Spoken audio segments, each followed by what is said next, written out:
Not a good place. Unlike most scary stories you've heard, this story is not an example of any mysticism, paranormalism, or just scary movie-style nonsense. And most importantly, it is absolutely true. You've probably ever noticed that sometimes it's not some ghosts, scary monsters, or even very real maniacs that scare people, but the place itself. That's what happened to me too. A long time ago, when I was still in high school, I lived in my hometown.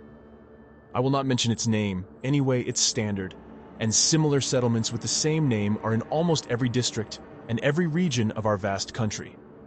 The important thing is that this settlement is located in the heart of Siberia, and if you cannot imagine its nature, I remind you, dense, sometimes impassable thickets of pine taiga, occasionally interspersed with no less dense thickets of mixed forest. And all this is not on level ground, but with many hills, small mountain ridges, ravines, and gorges.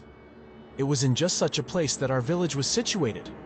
On one side, at the bottom of a deep ravine, a small but fast and cold river flowed, and on the other side, the mountains, covered with a dense bristle of forests, were set. The only place free from the taiga was a small forest lake with green water, to which a narrow and only path led from the camp. There were also several other roads leading to the village. The main road, a wide dirt road on which cars drove. It ran in a straight line, first along the ravine with the river, then turned into the settlement, and crossed it through, going further into the taiga and leading to other similar forest villages and hamlets. A narrow but treaded and level path, walked on foot or lined by occasional cars, that led to an old factory on the riverbank, where a good third of the local population worked. And another road to a nearby, quite tiny and half-abandoned village, where my parents and I used to go for milk a couple of times a month. It was from this road that the narrow path that led to the forest lake branched off near the village. I tell everything in such detail so that you can understand what the story will be about. Our village never gave the impression of any despondency or hopelessness. It was always rich with children, so there were many playgrounds with swings and merry-go-rounds. There was a good and fairly large 3-story school. The men were mostly hard-working if they drank. They were more into hunting/fishing/mushrooms, without any fights or debauchery. And even in spite of the harsh, and one might even say, morose nature, we never felt any fear or gloom. On the contrary, we loved to admire the fog that creeps at the foot of the hills and between tree trunks in the morning. We loved thunderstorms with heavy rain, thunder, and lightning. We also loved the silence of winter, which every year dumped whole mountains of blinding white snow on the village. But there was one place, just one in the whole village, that made us fearful. As one approached it, there was a hideous and tingling feeling of sticky fear and even horror in everyone's chest, which would not let go, no matter how hard one fought against oneself. This place was a short stretch of forest through which the path to the lake ran. Starting near the edge of the house, which, by the way, was where our family lived, and the garages, the path went through the forest, and after 350 meters, it ended with a tiny sandy beach near the lake. No one could understand or explain to himself why, when passing along this road, he suddenly began to breathe deeper and more frequently. His heart began to beat furiously in his chest, and his eyes, at some instinctive level, began to look around at tree trunks and bushes of dogwood and rosemary, as if looking for something, or perhaps someone. No one could understand it, but as soon as they reached the beach, or if they walked in the direction of the village, near Uncle John's blue garage, proudly marked with a big white number 16, the fear passed at once. The fear was gone. When I was 7 or 8 years old, I thought I was the only one who had that feeling. I was no slob and mama's boy, and my father had always brought me up as a real man and protector. But I fought less often than my peers and liked to draw and read Fenimore Cooper and Mayne Reid, more than to play ball and shoot sparrows with an air gun. So I thought I was a coward. But then I learned from my yard and school buddies that they too were terrified of going to the lake because the trail is kind of scary. Some thought there was a devil living in that little patch of wood. Some imagined the ghosts of people who lived there before the foundation of the settlement.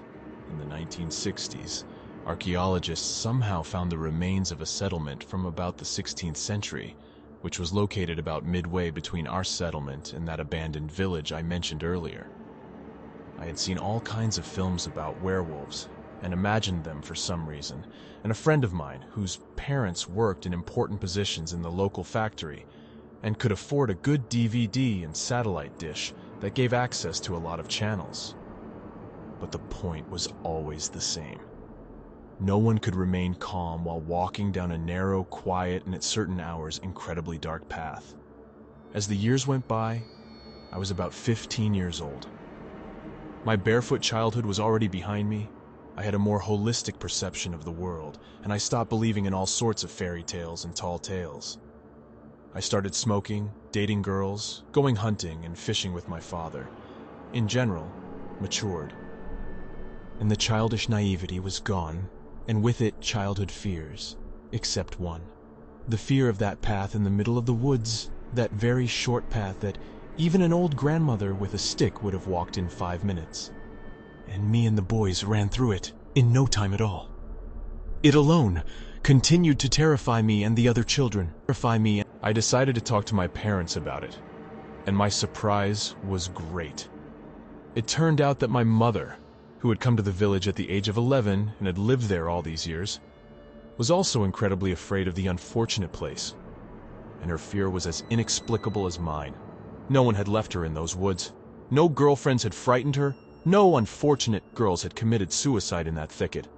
And of course there were no werewolves, vampires, ghosts, and other evil spirits. There was an ordinary forest path, the thick branches of the pine trees, and an enveloping sense of unease and unknown danger. My father did not experience such a thrill as my mother and I did, because he did not particularly like swimming, and therefore almost never went to the lake. And he himself was not from around here, having arrived in our village only a year before I was born. Still, he confirmed that on those rare occasions when he happened to walk that way for any reason, he was not comfortable. As he said, "I walk and feel as if someone is looking at me from everywhere at once. But who can look if this is an empty road? Here I am alone, and no one else." The thing that got to me was that, as I said earlier, I lived in the house on the edge, right next to this unfortunate place, and my room window neatly overlooked the path. While in the daytime, I just didn't like to look that way, because I immediately associated it with the feelings I felt walking down the path. As darkness fell, I began to feel a growing sense of anxiety, fear, and sometimes horror in my own room as well. There was a lonely lantern near the garages at the beginning of the trail, and its yellow light, ending near the trail, only shaded the thick darkness into which the forest road plunged in the evening. So, I almost always slept with a curtained window, as if trying to fence myself off from the place, to become invisible to what? I could not give myself that answer. As time passed, I gradually became more and more aware of the fact that, as it turned out, almost the entire village, in one way or another, but was afraid to walk on this road. Even the local old-timers said that it's not a good place, although no one could answer why.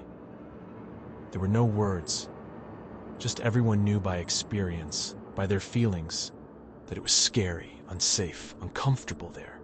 Although the lake was popular, and children, teenagers, and some adults went there to swim, it was never crowded. It was all because of that damn forest road. I thought that, okay, maybe it was us humans who, because of our developed intellect and imagination, had imagined the unthinkable and intimidated ourselves. But one day an event happened, after which I never walked down that road again in all the years that followed. It was the late spring of 2001. I was finishing 9th grade at the time and was about to go to college in a fairly large neighboring town by local standards. It was a warm spring, as warm as possible in our climate, and most of the exams had already been taken. I was walking from a neighboring village with a bag full of milk cans. It was already evening, but it was bright enough, with only the twilight already thickening far to the east. I sped up my pace to hurry past the ill-fated trail, at least while it was still light, but suddenly a pack of dogs appeared out of the bushes. We did not know where in our village the street dogs came from, because all those people who kept dogs were either hunters, who had purebred huskies, or just dog breeders who did not breed. That is, no one threw the dogs out on the street. Apparently they came to us from some other village or town. One way or another, I realized I was in danger. Wild dogs are much more dangerous than wolves, and I knew that if they were hungry, they would definitely tear me apart and eat me. I don't know what I was hoping for at the time, but I threw the bag over my shoulders and ran as fast as I could. The dogs only hesitated for a few seconds, then immediately rushed after me. They ran very fast, but I, in some incredible way, was faster, and they could not catch up with me. It was only at the ill-fated fork that I realized that my strength was running out, and that the mutts would catch up with me now, and they did. But it was at that moment that something happened. As soon as they reached the proverbial road to the lake, they stopped abruptly, and tucking their tails, darted off in the opposite direction. They instantly forgot about me, though a minute ago, I had been chased by the wild howls and hungry growls of 7 or 9 big dogs. And now the mature dogs and bitches, tucking their tails like little puppies, were silently running away. I stood right at the fork, breathing heavily. Behind me was the forest lake. On my right was the road I was running on, and a little to the left and ahead was the road to the village, the garages, and my house behind them. And then I felt what the dogs must have felt too. A wild, animal fear. There was a strange wind that swept down the forest path from the lake and blew a cold stream over me. The branches of the pines screeched angrily, but after a second, everything subsided. There wasn't a sound. There was dead silence. Some sixth sense made me realize that if I turned around now, I would die. So I rushed forward, as if it was not me who had run a few hundred meters before, pursued by hungry predators. I don't remember how I got home. In principle, I remembered that day vaguely. The only thing I remember was my mother splashing her hands and examining my back. She was covered with milk, and the jars had broken on each other from running. But I didn't even feel it. All my attention was spent on that road.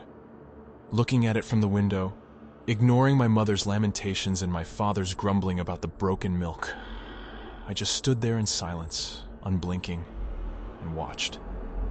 And all I could see was the road, and the darkness that reigned in its depths, and nothing else. It's been many years since then. I live in the capital of our region, work, have a wife and 2 wonderful children. From time to time I visit my native village, which has been deserted and, as they say, dead since my youth. But just as long ago, standing in my old children's room and looking out the window at the old, already quite overgrown road, I still feel an inexplicable sense of dread. What it was all those years and exactly on that day, when the pack of hungry mutts, forgetting about me, began to flee on their own, I still do not know. I only know that this is the only trail in our village that no one else uses. Why? The answer is still the same. It's scary.